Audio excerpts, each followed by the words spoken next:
Nel giorno del cordoglio mondiale per la scomparsa di Nelson Mandela, un consigliere leghista di una circoscrizione di Verona, Francesco Vartolo, su Facebook definisce il premio Nobel per la pace una belva assetata di sangue bianco, trasformato in eroe, che ora si troverà di fronte a tutta la gente che ha fatto ammazzare.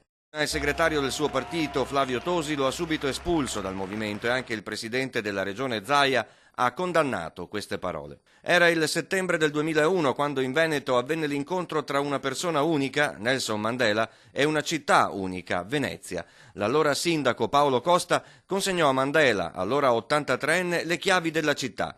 Ne era cittadino onorario dal 1987, quando ancora era in carcere. Ho avuto come l'impressione di un bambino che si trova di fronte a un'emozione enorme.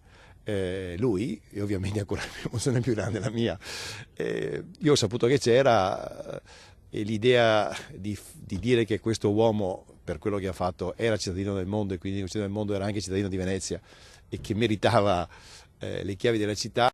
Un incontro di due emozioni, la mia enorme, la sua altrettanto evidente, altrettanto naturale. L'incontro in forma privata durò 40 minuti.